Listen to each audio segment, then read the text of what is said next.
Chcesz wreszcie zacząć realizować marzenia swojej organizacji pozarządowej?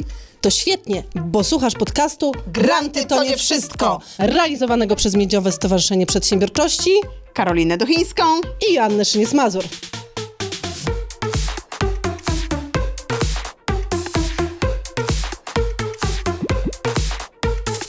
Odcinek 3. Odcinek o tym, co ma wspólnego realizowanie projektów z działalnością odpłatną. Co powstrzymuje organizacje pozarządowe przed ekonomizacją swoich działań? I skąd my to wiemy? I o tym jeszcze, jak w ogóle zacząć bez stresu, jak zacząć planowanie, wprowadzanie ekonomicznych działań w waszych organizacji. No i teraz opowiemy wam o tym, że robiłyśmy 4-tygodniowy kurs darmowy dla organizacji pozarządowych, podczas którego ten kurs składał się z 4 modułów i te 4 moduły dotyczyły i takich kompetencji sprzedażowych, i formalności związanych z działalnością odpłatną, ale słuchajcie, pierwszy moduł przeznaczyłyśmy na mindset sprzedażowy, bo miałyśmy już trochę zbadane, czego boją się członkowie organizacji, jakie mają obiekcje, jakie mają obawy związane ze sprzedażą. I to, czego myśmy starały się bardzo dopilnować, robiąc ten kurs, no to oczywiście oprócz przekazywania wiedzy, to też bardzo badania potrzeb i bardzo badania badania w ogóle właśnie nastawienia organizacji pozarządowych do sprzedaży. W tym kursie wzięło udział około 160 organizacji. Oczywiście nie wszystkie były aktywne i nie wszystkie wypełniały nam ankiety, ale całkiem sporo tych ankiet do nas spłynęło. I dzisiaj chciałyśmy podzielić się z wami tymi obawami, tymi, co wyciągnęłyśmy właśnie z tych ankiet i w ogóle z rozmów z organizacjami, ale chciałyśmy się podzielić po co? Po to, żeby też wam pokazać, że te obawy dotyczą nas wszystkich i że są też odpowiedzi na te obawy. I warto je przegadać w swoich organizacjach, warto wyciągnąć te obawy na wierzch, żeby właśnie je przegadać, przerobić, bo ten strach, ta niechęć do działalności odpłatnej często właśnie wypływa ze strachu, z nieznajomości tematu, a jest i może być jedną ze skutecznych nóg finansowania waszych działań. Dokładnie tak. My przede wszystkim, robiąc nasz kurs o działalności odpłatnej, to był też taki produkt testowy, mówiłam o tym w pierwszym odcinku. To był też taki sposób, do którego my was będziemy zachęcać, wprowadzając produkt na rynek, żebyście jak najwięcej rozmawiali z waszymi grupami odbiorców. I myśmy przy okazji tego kursu faktycznie dosyć dużo ważnych rzeczy od was usłyszeliśmy.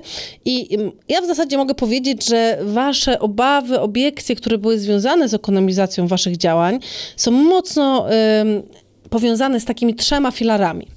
Pierwszy filar, którego boicie się najbardziej, a my osobiście uważamy, że on jest najmniej istotny w całym wprowadzaniu działalności odpłatnej, to są formalności. Boicie się, że nie poradzicie sobie księgowo, boicie się, że nagle jakimś magicznym sposobem, bez kontroli przeskoczycie na działalność gospodarczą i nie wiadomo, co będzie. I nie zauważycie tego, nie zorientujecie się. Bardzo boicie się kontroli i bardzo boicie się mandatów związanych z tą kontrolą. I słuchajcie, drugi taki właśnie duży obszar waszych obaw to jest ten mindset sprzedażowy, o którym rozmawiałyśmy. Czyli po pierwsze boicie się tego, że zaczynacie sprzedawać jako organizacja pozarządowa, będzie bardzo źle postrzegane przez interesariuszy waszej organizacji, a na dodatek bardzo często jest tak, że macie całkiem sporą opozycję w środku waszej organizacji, która absolutnie uważa, że NGO-sy nie powinny sprzedawać. I trzecia taka duża obiekcja, taki zbiór obiekcji tak naprawdę, to jest ta obiekcja związana z umiejętnościami sprzedażowymi. W ogóle z taką biznesową wiedzą, nie? Z tą wiedzą biznesową uważacie, że nie jesteście w stanie tego robić, że w momencie, kiedy zaczynacie sprzedawać, zaczynacie konkurować z przedsiębiorcami, którzy mają to we krwi albo już to umieją i dla was jest to po prostu za trudne, żeby się tego nauczyć. No i teraz po kolei chyba będziemy tutaj rozkminiać te wasze obawy, dlatego że my będziemy was bardzo mocno zachęcać podczas tego podcastu do tego, żebyście wszystko sobie dobrze poukładali i zaplanowali i wtedy każda z tych obiekcji, na którą natrafiliście, po prostu zostanie rozwiązana. Słuchajcie, zaczniemy od formalności, bo to jest coś, co my akurat w naszym kursie sobie zostawiłyśmy jako 4. moduł, bo chciałyśmy wam pokazać, tak z premedytacją, że to jest najmniej istotne. Wiecie, to nie chodzi o to, że to nie jest istotne, to chodzi o to, że ta robota sprzedażowa, marketingowa jest po prostu dużo trudniejsza. No ale tam wymuszaliście na nas, przynajmniej uczestnicy kursu wymuszali, żebyśmy do tych formalności wracały całkiem często. I my mamy na to zawsze jedną odpowiedź, na te formalności. One oczywiście są ważne, bo one też dają wam takie poczucie osadzenia i takiej pewności, że idziecie, że robicie to dobrze, ale my was zawsze odsyłamy do OWES-ów, czyli do ośrodków wsparcia ekonomii społecznej, które są zawsze gdzieś blisko was. I ja teraz powiem, że słuchajcie, każde województwo ma taki ośrodek wsparcia ekonomii społecznej. Zazwyczaj, z tego co ja zauważyłam, to zazwyczaj to jest tak, że każde województwo ma tyle ośrodków wsparcia ekonomii społecznej, ile było starych województw. Na przykład u nas w Dolnośląskim mamy 4 ośrodki wsparcia ekonomii społecznej w Legnicy, w Wrocławiu, w Wałbrzychu, Jeleniej Górze. Więc jest to tak zorganizowane, że każdej organizacji jest w miarę blisko do tego ośrodka wsparcia ekonomii społecznej. Oni dostają finansowanie od państwa po to, żeby was bardzo mocno merytorycznie wspierać, jeżeli chodzi o wszelkie sprawy podatkowe, finansowe, prawne. Zatrudniają ekspertów, którzy mogą wam pomóc. Księgowych, doradców podatkowych. Tak. Sami są bardzo często pracownicy OWES-u, są specjalistami od statutów, więc my zawsze odsyłamy do OWES-ów, bo my mamy doświadczenia z kilkoma OWES-ami i to zawsze były bardzo dobre doświadczenia. Dokładnie tak. Można sprawdzić te OWES-y, jakby listę tych OWES-ów na stronie, z tego co pamiętam, ekonomiaspołeczna.gov.pl. Tam jest jakaś zakładka. Tak, macie całą listę, możecie je łatwo znaleźć. Słuchajcie, kolejnym takim miejscem, gdzie jest mnóstwo na temat formalności, przepisów i obowiązków, to jest portal ngo.pl. I to jest, słuchajcie, taki portal, do którego my zawsze też idziemy. Tam jest bardzo dużo właśnie artykułów blogowych, kursów, e-booków, nie podcastu nie ma, ale jest na YouTubie sporo filmów, więc odsyłamy do ngo.pl. To, co teraz nam się coraz częściej pojawia od jakichś 2 lat, to jest, i teraz uwaga, będę tworzyć na bieżąco, frso.pl. Nie znam rozszerzenia tego skrótu, natomiast jest to też taka organizacja trochę jak działająca jak OWES, trochę jak ngo.pl, wspierająca właśnie i pod kątem księgowym. Oni szkolą też księgowych, szkolą ludzi, którzy potrafią pisać statuty albo sprawdzać te statuty, więc też organizacja, która bardzo, bardzo wspiera od tej strony formalnej. I myślę, że myśmy tak jakby znalazły te 3 nazwy i te 3 miejsca. Ale zapomniałaś o naszej grupie. Zapomniałam o naszej grupie, o klubie lokalnego działacza, który działa na Facebooku i gdzie faktycznie sami sobie czasami odpowiadacie na pytania, które zadajecie, bo korzystacie po prostu z tej wiedzy, którą macie, czy to właśnie od doradców finansowych z OWES-ów, czy po prostu z takiego waszego doświadczenia, które przeszliście może jakieś kontrole albo po prostu gdzieś dopytywaliście w urzędzie skarbowym. Słuchajcie, co jest najważniejsze, to chciałabym, żebyście sobie tak zakotwiczyli w głowach, że to wcale nie jest takie proste przeskoczyć z działalności odpłatnej do działalności gospodarczej. Jeżeli macie wprowadzony prosty system, to tak naprawdę bardzo łatwo jesteście w stanie wyprostować jakieś tam rzeczy, które mogą się pojawić. Będziemy oczywiście o tym mówić w naszym podcaście, w kolejnych odcinkach. Natomiast jeżeli chodzi o formalności, z takiej checklisty, którą na pewno musicie odhaczyć, to przede wszystkim pierwsze, co musicie sprawdzić, to musicie sprawdzić statut waszej organizacji pozarządowej. Czy w statucie macie możliwość prowadzenia działalności odpłatnej organizacji pozarządowej. Bardzo ważna informacja jest taka, że żeby sprzedawać, musicie być stowarzyszeniem rejestrowym, czyli zarejestrowanym w KRS-ie, w ogóle organizacją rejestrową. Nie mogą sprzedawać, nie mogą prowadzić działalności odpłatnej ani gospodarczej stowarzyszenia zwykłe. czyli te, które nie są zarejestrowane w KRS-ie. Bardzo mocno to podkreślam, bo wiem, bo jakby często słyszeliśmy takie pytanie od tych stowarzyszeń zwykłych, one są często przekonane, że mogą sprzedawać, ale jeżeli sprzedają, to robią to nielegalnie. I właśnie, słuchajcie, Beata z OWES-u w Rzeszowie rozwikłała tą zagadkę i powiedziała, że nie mogą. Absolutnie nie. Dzięki, Beata, pozdrawiamy. Czyli słuchajcie, status najważniejsze, jeżeli tego nie macie, to musicie ten statut zmienić i wiadomo, zmiana statutu niestety wiąże się z tym, że trzeba go wysłać do KRS-u i czasami to może trochę potrwać.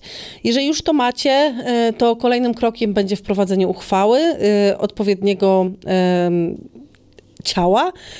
Jeżeli chodzi o stowarzyszenie, to może być uchwała walnego zgromadzenia członków, może to być też uchwała członków zarządu. To też mocno zależy od statutu, jak tam macie wpisane. Nie będziemy o szczegółach mówić, bo to nie będzie w kolejnym odcinku.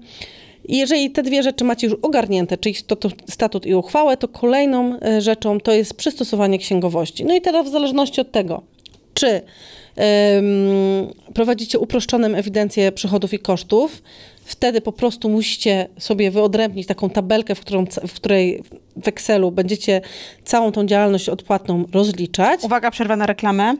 Jest też taka aplikacja, mi się bardzo często wyświetla, może nie aplikacja, tylko jakby program, nazywa się to uepic.pl, który służy do prowadzenia właśnie uproszczonej ewidencji przychodów i kosztów. I nie jest to jakoś szczególnie drogie. Ja myślę, że w ogóle my musimy do tego odcinka zrobić w ogóle taką listę linków, która będzie was przekierowywała.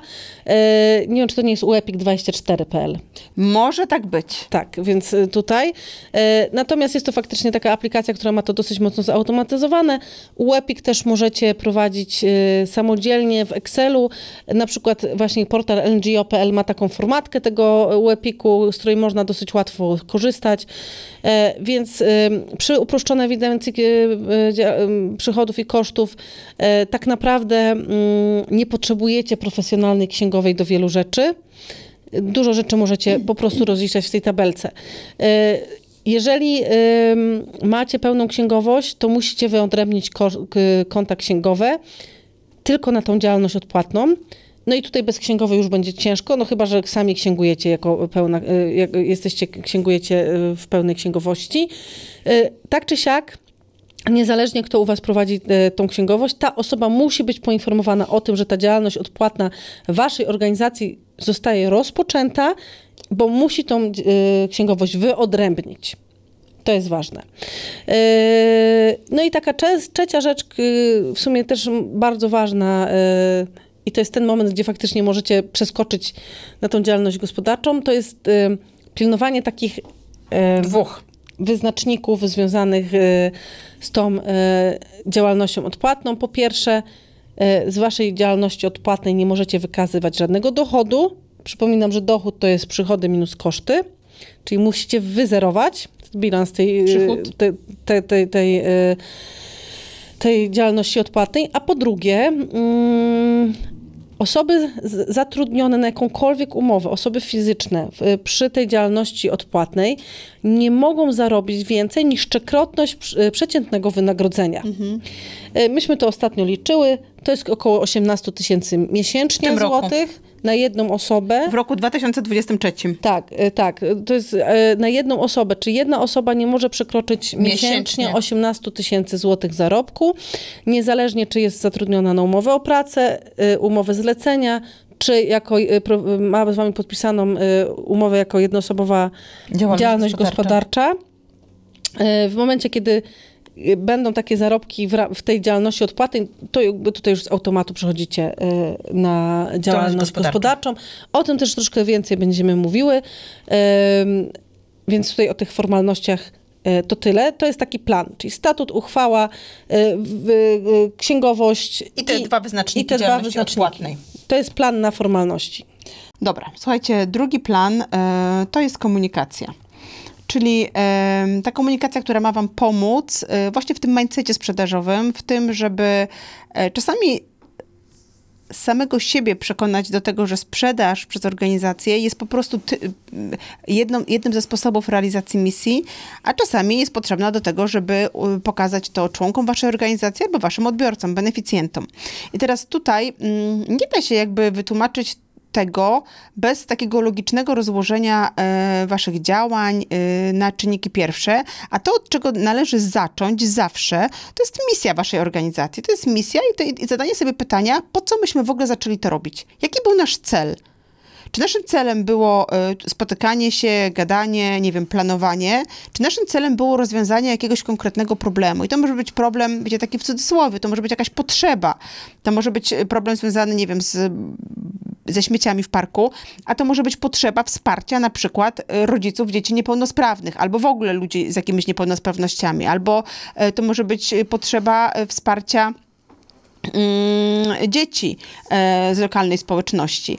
Więc teraz znowu, nie? Jeżeli ja wiem, dlaczego zaczęłam, co mną kierowało, jaki problem, jaką potrzebę chcę zrealizować, to czy sposób rozwiązania, sposób jakby realizacji tego wyzwania, tej potrzeby, który jest legalny i dostępny, będzie mnie ograniczać.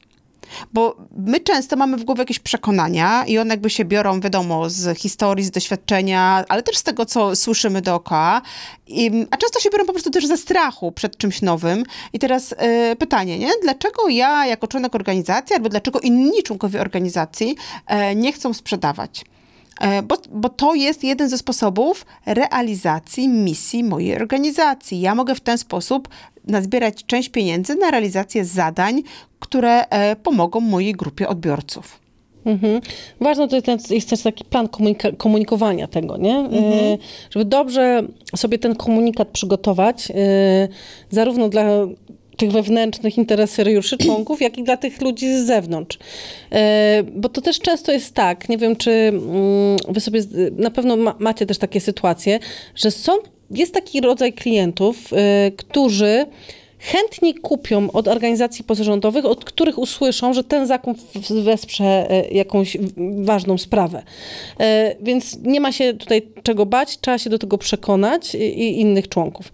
Słuchajcie, trzeci duży punkt, którego wy się często boicie i faktycznie to jest taka największa kobyła w całym jakby procesie planowania działalności odpłatnej, to jest właśnie ta wiedza biznesowa, czyli cała wiedza związana z tym, jak pozyskać klienta, jak stworzyć dla niego produkt, jak ten produkt rozreklamować, jak to wszystko jakby poukładać tak logicznie, żeby faktycznie to się troszkę też robiło tak automatycznie. Wiadomo, że na początku potrzebujemy na wprowadzenie produktu na rynek, potrzebujemy sporo czasu. My sobie tak zakładamy, teraz zaczynamy taki 12-tygodniowy kurs o mentoring.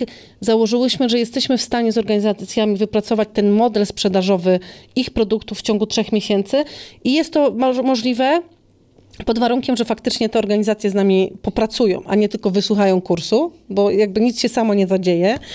Natomiast faktycznie ta wiedza biznesowa to jest jakiś taki kawałek tortu dosyć duży.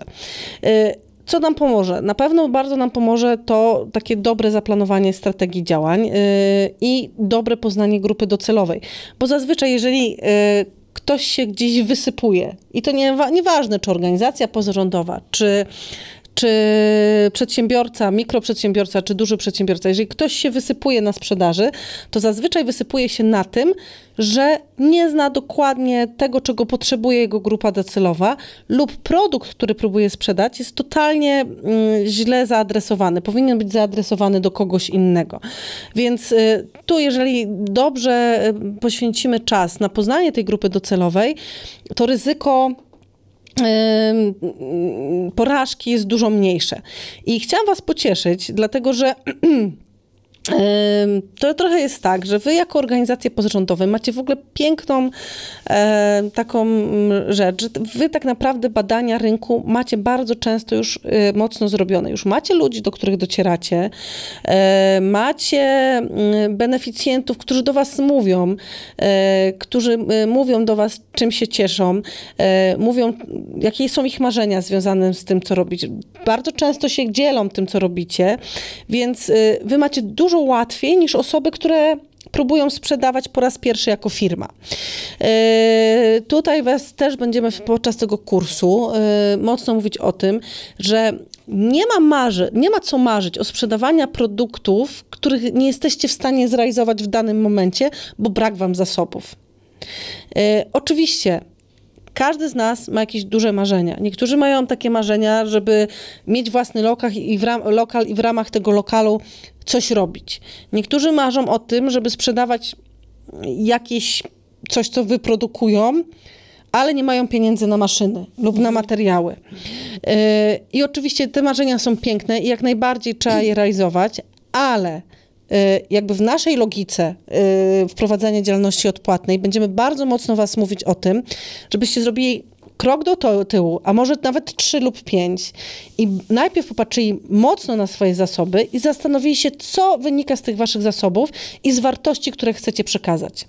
I na podstawie zasobów i wiedzy, jaką macie o grupie docelowej, stworzyli produkt, może nie tak spektakularny, jak byście chcieli, ale taki, który da wam stabilne źródło finansowania waszej działalności.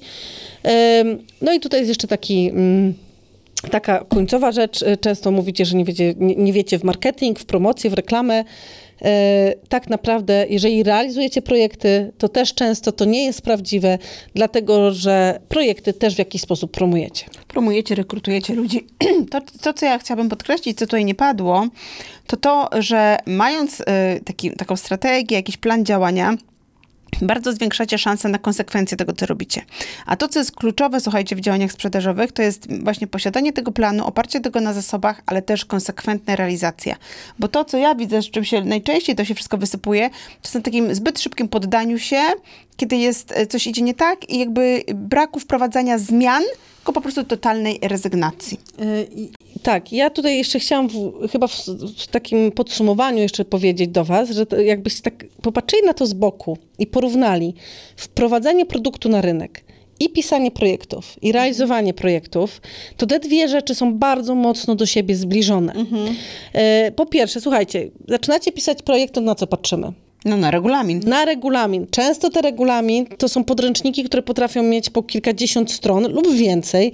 Im większy konkurs, ten regulamin trudniejszy. A tu jest jedna ustawa. A tutaj jest jedna ustawa i tutaj jest tak naprawdę kilka artykułów z jednej ustawy, którą należy sobie przyswoić i te artykuły są na tyle klarownie napisane, tak, to prawda, że każdy człowiek ogarniający czytanie podręczników do konkursów jest w stanie zrozumieć to, co w tej ustawie jest napisane. A jak czegoś nie rozumiecie, to dzwonicie do OWES-u. Dokładnie tak. Więc tu macie formalności i tu macie formalności. Tu macie wyznaczniki, rezultaty, których musicie zrealizować, bo bez tego będziecie musieli zwrócić dotacje. Sami musicie też je sobie wymyśleć, nie? Często jest tak, że musicie je wymyśleć i musicie się ich trzymać, a czasami są takie już narzucone z góry, które są jakby konieczne. Więc tutaj macie te rezultaty, które musicie osiągnąć i w sprzedaży też macie Dokładnie jakieś rezultaty, które sobie chcecie zaplanować, które chcecie osiągnąć i których musicie się trzymać. Więc pod tym względem takim formalnym tutaj się dużo nie zmienia. Poza tym, słuchajcie, tworzenie produktu i sprzedawanie go tak naprawdę jest bardzo mocno podobne do takiej logiki projektowej. Tak? Czyli tak, musisz mieć problem zdefiniowany, musisz wiedzieć, kogo ten problem dotyczy. No czasami to jest jednoznaczne, nie? Ale czasami trzeba się zastanowić jakby, jakiej grupy ten problem dotyczy, jak ty chcesz ten problem, jaki jest cel tego twojego działania, jakie działania podejmiesz właśnie do realizacji tego celu i po czym poznasz, że idziesz w dobrą stronę i że realizujesz i że albo że już zrealizowałeś. Często też w tych projektach jest ten etap takiej ewaluacji i korekty. I tak samo, bardzo potrzebny. Bardzo potrzebny. I tak samo tutaj w działalności odpłatnej też będziemy was namawiać do tego, żebyście co jakiś czas sprawdzali wskaźniki, sprawdzali wasze rezultaty, czy to idzie w tym kierunku, w którym chcecie. Jeżeli idzie, to super. Czy możemy to jakoś wyskalować, żeby szło jeszcze lepiej, a jeżeli nie idzie, to co możemy zmienić, albo może należy coś w ogóle porzucić na poczet czegoś innego.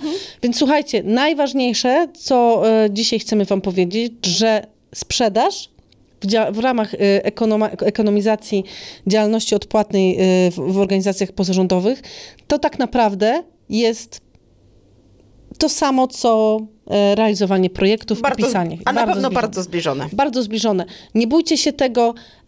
Więcej szczegółów w następnym odcinku. Na pewno będzie coś, na co wy zawsze najbardziej czekacie. Bo będziemy mówić o formalnościach trochę bardziej szczegółowo. Więc do zobaczenia. Do usłyszenia. Pamiętajcie o tym, żeby zasubskrybować nasz kanał na YouTubie lub dodać nas do obserwowanych podcastów w waszej aplikacji do podcastów. I zaglądać na www.miedziowestowarzyszenie.pl i dołączyć do grupy Klub Lokalnego Działacza, działalność odpłatna na Facebooku. Do zobaczenia.